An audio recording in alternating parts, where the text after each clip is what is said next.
आपके गुरुजी के बारे में बात करते हैं थोड़ी सर, कहाँ मिले? कैसे? अभी क्या अवस्था में हैं? कैसे क्या बात करते हैं? कैसे आपको सिद्धियों की प्राप्ति हुई? सिद्धि तो मैंने महाविद्या की किया। बाकी 3 साल की उम्र से मुझे जब 6 साल का था बोलने-वोलने की स्थिति में, तो मैं कहीं पे कागज़ गिरा होता था, तो मैं उसको देखने लगता था, कुंडली। तो खूब आता था पेपरों में। पेपरों में भविष्यवाणियाँ भी छपती थी। उस समय मेरी भी छपती थी, उसके पहले बहुत लोगों की छपती थी, तो राव सर की। तो उसके बाद मैं हॉस्टल में गया, वहाँ भी मैं यही सब करने लगा और मेरे कम मार्क्स वगैरह आए। फिर थोड़ा देर पढ़ाई किया, बीएससी किया। फिर मैं गया सिविल सर्विसेज़ की तैयारी करने, वहाँ मैंने इंटरव्यूज़ दिए। लेकिन उन बुक्स में, जीके की बुक में भी मेरा ज्योतिष होता था।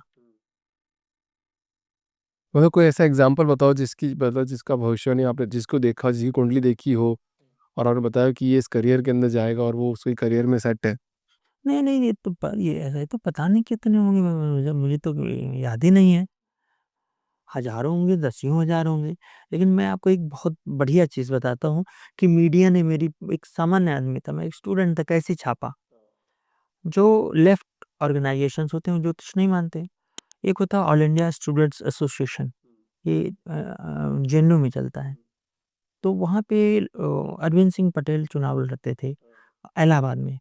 तो वो उनकी हमारी मित्रता थी, तो मेरे रूम पे आया करते थे। तो एक मेरे सीनियर थे, वो पीसीएस हो चुके थे, तो आए कार्ड लेके कि ये देखो मेरे भाई की शादी है और देखो यार थोड़ा कुंडली-वुंडली भी देखो। तो मैंने कुंडली देखी, मैंने कहा शादी नहीं होगी। उन्होंने कहा जो काम कर रहे, सीनियर थे, जो काम कर रहे हो बताओ, शादी में पहुँच जाना। हम कहे भैया, उनका सब टेंट-वेंट सब कुछ फिक्स हो गया और तुम कर रहे हो शादी नहीं। हमने कहा इस कुंडली में शादी का अभी 2 साल तक कोई योग नहीं।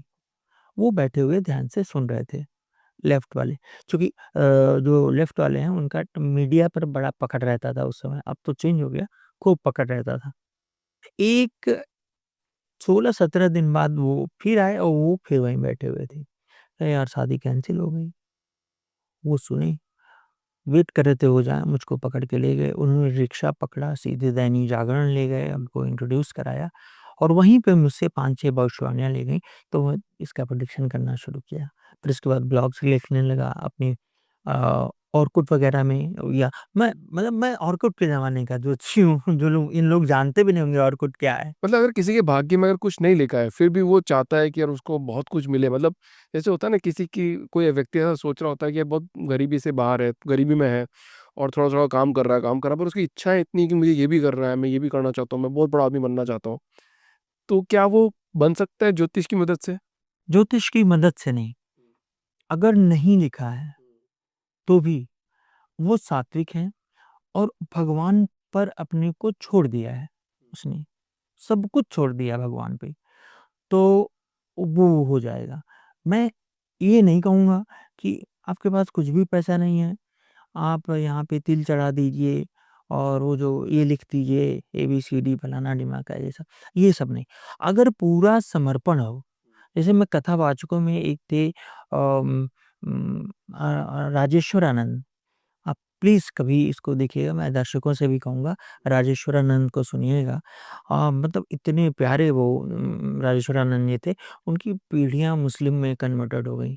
तो वो खुद फिर पुनः ब्राह्मण हुए वो और उन्होंने कथा सुनाई, तो उसमें 2-1 घटनाएँ हैं। एक घटना जो बहुत ही मशहूर है, वृंदावन में एक पागल बाबा या पागल दास थे।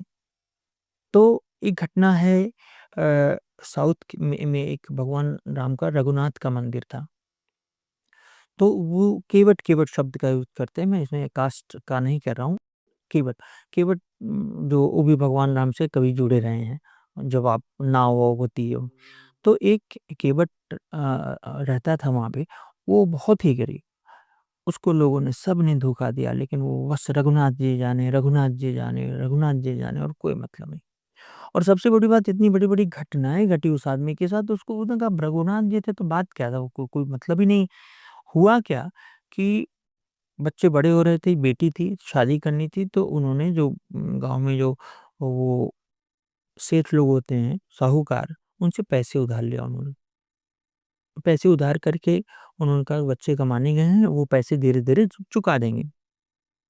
सब कुछ हुआ, पैसे बच्चे दोनों पैसे भेजते गए, चुका दिए। तो उन्होंने कहा देखो हो गया ना पूरा? तो कहे हम क्या जाने, रघुनाथ जी जाने। तो सेठ को ये लग गया कि ये आदमी पढ़ा लिखा नहीं है। तो उन्होंने उससे रसीद ले ली और अपने किसी उसमें डाल दिया। उसके बाद उसके मन में लालच आई, उसने इनको नोटिस भिजवाई कि ये मेरा पैसा नहीं दे रहा। तो सेठ के पास गया और कहा कि ऐसा झूठ मत बोलिए, मैंने तो पैसा दिया है। फिर क्या मुकदमा हो गया, मुकदमा झेलो। तो इसकी पेशी हुई। तो पेशी के दिन सब कुछ एक बार जो होना था हुआ, फिर दोबारा हुआ कि ठीक है आप अपना, अगर आपने दिया है तो आप गवाह लाइए। जुडिशरी में तो यही है, गवाह दिखाना ही पड़ेगा। तो उन्होंने कहा ठीक है। तो वो वो आदमी जिस दिन जाना था गवाह लेके, वो गया अकेले और मंदिर में खूब पूजा पाठ किया। तो वहाँ के पुजारी भगवान को खूब चढ़ाए-वढ़ाए, कपड़ा-वपड़ा पहनाए। कहे प्रभु आज इसकी लाज रख लेना। मुझे पता नहीं क्यों लगता है कि आपसे जुड़ा हुआ है। आज आपको बढ़िया वस्त्र दे रहे हैं, उसको पहन के ही जाइएगा। पुजारी की देखिए वो मतलब विश्वास देखिए। यहीं पर मुझे लगा कि मतलब वो चाहे तो सब कुछ हो सकता है। अब वहाँ पे कहे कि क्या नाम है?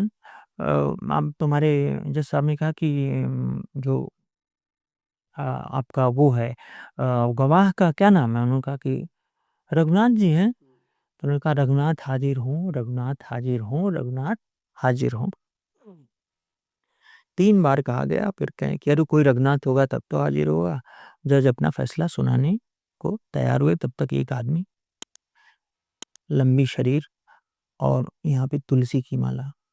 तुलसी की माला मतलब विष्णु रूप, और धोती और साधारण लाठी-वाठी लेके आए।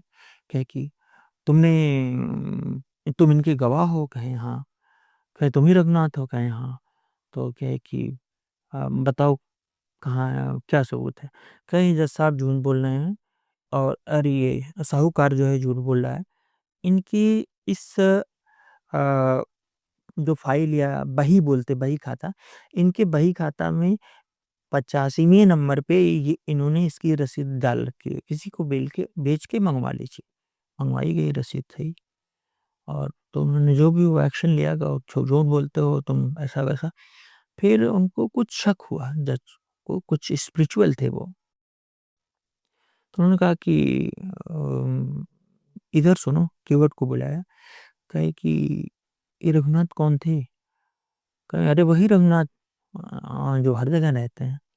कहा मतलब? तो कहे कि रघुनाथ जी जो पूरी दुनिया को देखते हैं। तो कहे तुम्हें कौन रघुनाथ? कहे राम जी, वही रघुनाथ जी। वो नहीं आते तो कौन आता? कहे तुमने बुलाया था। कहे हाँ, हमने बात की थी। कहे कहाँ बात की थी? कहे मंदिर में बात की थी। तब जब समझ गया पूरी कहानी। और वो कहे कि मतलब तुम मूर्ति से कह के आए थे और मूर्ति सुन ली? कहे मूर्ति तो बनी हुई है, हमारे सब काम वो करते हैं। कहीं दोबारा क्यों नहीं मिले? कहीं मिलने की क्या ज़रूरत? वो हमारा उनका है संबंध, बस चलता रहता है। वो गया, वो तो जीत-वूत के चला गया। जज साहब जब अपने घर पहुँचे, मतलब जो उनका स्टाफ था, वो रोने लगे। तो लोग गुस्साए, कहे कि क्यों रो रहे हैं? दर्शन हो गया, अब क्या चाहिए? तो उन्होंने कहा दर्शन की बात नहीं है, बात ये है कि कुर्सी पे बना जज बैठा रहा, रघुनाथ गवाही देते रहे। मैं कुर्सी पे था और उनको कटघरे में खड़ा किया था, तो मैं आजीवन अब बैठूँगा नहीं। तो वो वहाँ से वृंदावन आ गए, पागल बाबा के नाम से मशहूर हुए, और वो कभी मंदिर में नहीं आते थे, बाहर से ही उनके हिसाब से रामकृष्ण एक ही हैं, तो बाहर से ही दर्शन करते थे, और जो भी उनको मिल जाता था भिक्षा में वही ग्रहण करते थे।